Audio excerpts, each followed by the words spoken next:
wabarakatuh. Baiklah, kami dari kelompok 7 akan mempresentasikan hasil diskusi kami yang berjudul Perebutan Mutiara dari Timur dan Perebutan Hegemoni. Tapi sebelum itu kami akan memperkenalkan diri terlebih dahulu. Perkenalkan, nama saya Muhammad Ridho sebagai moderator dan teman saya. Perkenalkan, nama saya Bunga Trimarani sebagai penyanyi 1. Selanjutnya, Perkenalkan, nama saya Arjun Makredita sebagai penyanyi kedua. Selanjutnya, Perkenalkan, nama saya Yelsa Surama Ramadhani sebagai penyanyi ketiga. Kembali ke moderator. Baiklah, materi 1 akan disampaikan penyanyi 1. Pada penyanyi 1 dipersilakan. terima kasih kepada moderator. Di sini saya akan menjelaskan 2 materi.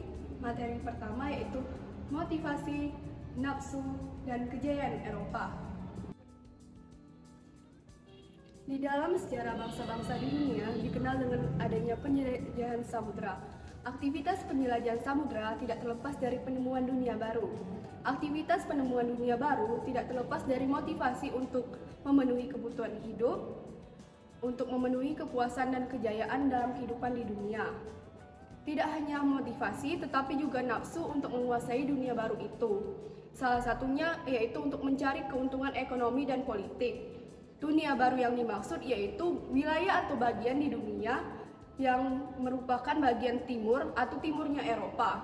Wilayah tersebut merupakan wilayah yang penghasil bahan-bahan yang diperlukan oleh bangsa-bangsa Eropa, seperti cengkeh, lada, dan pala.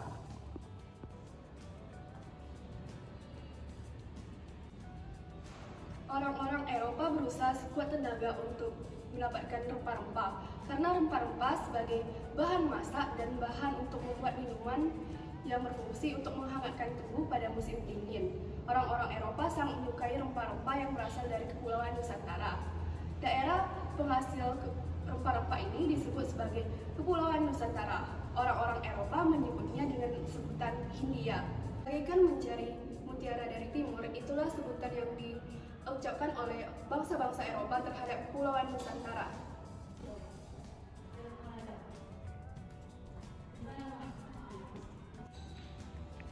Materi yang kedua yaitu petualangan, penjelajahan, dan perebutan hegemoni. Bertahun-tahun lamanya, Laut Tengah telah menjadi pusat perdagangan internasional antara pedagang Eropa dan pedagang Timur. Salah satu kota yang terkenal yaitu Konstantinopel. Orang-orang Eropa sangat menyukai rempah-rempah. Salah satu komoditas yang diperjualkan di sana yaitu batu mulia, emas, perak, gading, sutra, dan rempah-rempah. Namun, pada tahun 1453, Konstantinopel ditaklukkan oleh Turki Utsmani. Orang-orang Eropa menjadi sulit mendapatkan rempah-rempah dengan harga yang murah dan menjadi tertutup. Setelah itu, bangsa-bangsa Eropa berusaha untuk melakukan penjelajahan samudera demi untuk mendapatkan rempah-rempah dari timur. Portugis dan Spanyol merupakan bangsa yang mempelopori penjelajahan samudera. Portugis telah membuka jalan menuju Kepulauan Nusantara dan disusul oleh negara-negara lainnya yaitu seperti Spanyol, Belanda, dan Inggris. 3 tujuan yang mempelopori penjelajahan samudera yaitu goal, glory, dan gospel. Sekian presentasi dari saya kembalikan kepada moderator. Terima kasih kepada penyanyi 1. Materi selanjutnya akan disampaikan oleh penyanyi 2. Pada penyanyi 2 dipersilakan. baiklah, terima kasih atas kesempatan yang telah diberikan oleh moderator. Di sini saya akan menjelaskan materi yang berjudul penjelajahan, pelayaran, serta petualangan yang dilakukan oleh bangsa-bangsa Eropa di Samudra Timur. Diawali dengan bangsa Spanyol.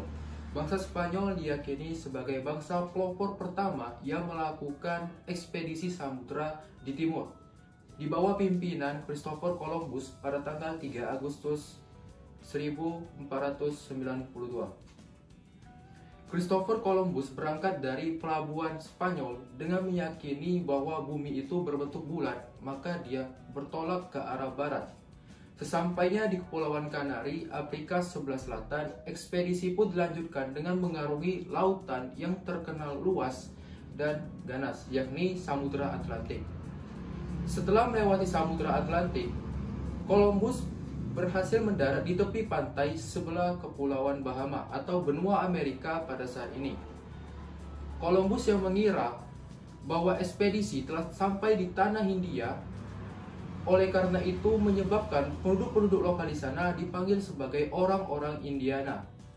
Dan tempat mendarat Columbus ini dinamakan dengan Salvador. Pelayaran pun diputuskan dilanjutkan hingga sampai di Kepulauan Haiti. Merasa bahwa ekspedisi tidak ingin lagi dilanjutkan, maka rombongan Columbus kembali bertolak ke Spanyol untuk melaporkan keberhasilan mereka kepada Ratu Isabella pada saat itu. Dengan keberhasilan Columbus yang mendarat di Kepulauan Bahama dan Haiti, menyebabkan dirinya dinobatkan sebagai orang pertama yang menemukan benua Amerika pada saat itu. Hal inilah yang kemudian memotivasi para pelaut lain untuk ikut juga melakukan ekspedisi samudra di timur. Berangkatlah ekspedisi di bawah pimpinan Magellan atau Magellan dan kapten kapal Jan Sebastian Elcano, melewati ujung benua selatan Amerika. Sesampainya di Kepulauan Masapa atau yang dikenal dengan Filipina pada saat ini, Magellan yang saat itu tidak hanya bertujuan untuk sekedar melakukan ekspedisi, tapi juga bertujuan untuk merebut kejayaan atau kekuasaan, sehingga menyatakan kepada para penduduk-penduduk lokal bahwa wilayah Filipina merupakan wilayah kolonialisme dari bangsa Portugis. Hal inilah yang kemudian menyebabkan perperangan antara rombongan Magellan dan para penduduk lokal. Magellan terbunuh secara tragis. Kapal-kapal yang tersisa serta rombongan-rombongan yang tersisa segera kabur dari Filipina di bawah pimpinan kapten kapal Jan Sebastian Elcano menuju ke arah selatan. Dan di dalam perjalanan mereka ini tidak sengaja bertemu dengan wilayah yang sangat luas terdiri dari berbagai pulau, yakni Nusantara, dan mendarat di suatu daerah yang ternyata penghasil rempah-rempah pada saat itu, yakni Maluku. Menyadari akan hal tersebut, kapal-kapal yang tersisa segera dipenuhi dengan rempah-rempah dan dibawa kembali ke Spanyol untuk membawa kabar gembira maupun kabar buruk. Lanjut ke bangsa Portugis. Dimulai dari orang-orang Portugis yang mendengar berita bahwa Christopher Columbus berhasil menemukan benua baru, yakni benua Amerika. Raja Portugis Manuel I yang tertarik pada saat itu memanggil Vasco da Gama untuk melakukan ekspedisi samudra di timur mencari tanah Hindia yang merupakan penghasil rempah-rempah. Pada Juli 1497, Vasco da Gama beserta rombongannya berangkat dari pelabuhan Lisboa atau Lisabon. Tiap daerah yang mereka singgahi kemudian dipasang dengan patok batu padrao sebagai tanda bahwa wilayah tersebut merupakan wilayah kolonialisme dari bangsa Portugis, sesuai tujuan dari bangsa-bangsa Eropa untuk memperoleh glory atau kejayaan maupun kekuasaan. Sesampainya di India, Vasco da Gama menetap cukup lama karena menyadari bahwa India merupakan daerah penghasil rempah-rempah, sehingga orang-orang Portugis mulai masuk ke India. Lama-kelamaan orang-orang Portugis menyadari bahwa India bukan penghasil rempah-rempah yang mereka cari selama ini. Terdengar berita bahwa Selat Malaka adalah kota perdagangan yang sangat besar pada saat itu. Hal inilah yang menyebabkan terjadinya ekspedisi lanjutan di bawah pimpinan Alfonso de Albuquerque beserta dengan armada Portugis untuk langsung menguasai Selat Malaka pada saat itu. Sehingga pada tahun 1511 Selat Malaka berhasil dikuasai oleh armada perang Portugis. Mulai pada saat inilah orang-orang Portugis masuk ke dalam kepulauan Nusantara yang mereka sebut sebagai Tanah Hindia. Mulai dari sinilah orang-orang Portugis menyadari bahwa tanah yang mereka buru, penghasil rempah-rempah yang mereka buru selama ini adalah rempah-rempah yang berasal dari kepulauan Nusantara, terutamanya di daerah Maluku.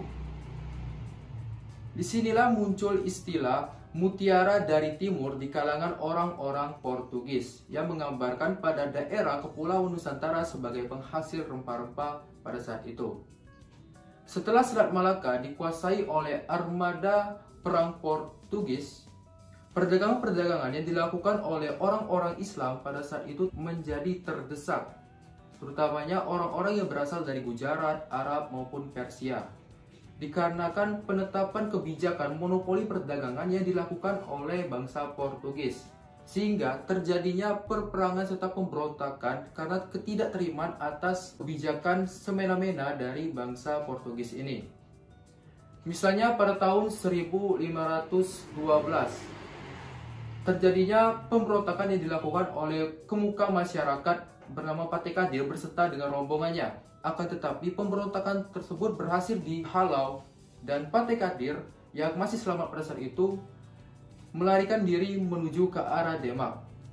Sehingga pada tahun 1513 kerajaan Demak serta rombongan Pate Kadir yang masih tersisa kembali menyerang ke Selat Malaka untuk melawan bangsa Portugis. Akan tetapi tetap saja penyerangan-penyerangan, pemberontakan-pemberontakan yang dilakukan berhasil digagalkan oleh bangsa Portugis dikarenakan armada perang Portugis pada saat itu memiliki teknologi yang lebih maju dan strategi yang lebih kuat dibandingkan dengan kerajaan Demak. Itu saja materi yang saya sampaikan. Kembali pada moderator. Terima kasih kepada penyaji 2. Materi selanjutnya akan disampaikan oleh penyaji 3. Pada penyaji 3 dipersilahkan. Baiklah, terima kasih kepada moderator. Di sini saya akan melanjutkan pembahasan tentang penjelajahan samudera oleh bangsa Eropa. Ketiga, Belanda. Sejarah kedatangan bangsa Belanda ke Kepulauan Nusantara pada awalnya dilatar belakangi oleh tujuan untuk mencari rempah-rempah. Bangsa Belanda pertama kali masuk ke perairan Kepulauan Nusantara pada 27 Juni 1596. Armada Belanda ini datang dengan 4 buah kapal, 64 pucuk meriam, serta 249 awak kapal yang dikomandoi oleh Cornelis de Houtman. Dan pada saat itulah, bangsa Belanda akhirnya menemukan Banten. Melihat kondisi pelabuhan Banten yang sangat strategis dan hasil rempah-rempah dari Banten membuat rombongan Cornelis berambisi untuk memonopoli perdagangan di Nusantara. Pada awal mulanya, kedatangan rombongan Cornelis disambut dengan tangan terbuka oleh masyarakat dan penguasa di Banten. Namun karena tabiat mereka yang buruk dan sombong, membuat masyarakat dan penguasa di Banten tidak terima akan hal tersebut dan membuat mereka harus segera kembali ke Belanda pada tahun 1597. Namun meskipun begitu, pelayaran mereka tetap disebut sebagai pelayaran yang berhasil karena mereka tetap dapat membawa banyak peti yang berisi rempah-rempah. Kemudian pada tahun 1568, pelayaran berikutnya dipersiapkan oleh Belanda dengan membawa 12 kapal dengan kapal utama yang diberi nama sebagai Victoria yang dikomandoi oleh Jacob van Heemskerck. Pelayaran ini memiliki misi yang sama seperti pelayaran sebelumnya, yaitu untuk memonopoli perdagangan di Nusantara. Keempat, bangsa Inggris. Bangsa Inggris melakukan penjelajahan pertamanya ke Kepulauan Nusantara pada Juli 1579. Penjelajahan bangsa Inggris ini dikomandoi oleh Francis Drake. Bangsa Inggris berlayar ke arah barat Eropa. Setelah 68 hari perjalanan, mereka berhasil melewati Samudra Pasifik dan kemudian menemukan gugusan pulau-pulau kecil yang ternyata adalah Maluku. Setelah mendapatkan izin dari penguasa-penguasa di Maluku, bangsa Inggris kemudian membeli rempah-rempah dari Maluku dan akhirnya kembali bertolak ke Inggris. Kemudian pada tahun 1602, pemerintah Inggris mengirimkan utusannya ke Banten untuk melakukan hubungan bilateral. Pelayaran bangsa Inggris ini dikomandoi oleh Sir James Lancaster. Hubungan bilateral ini dilakukan untuk mendirikan kantor dagang Inggris di Banten.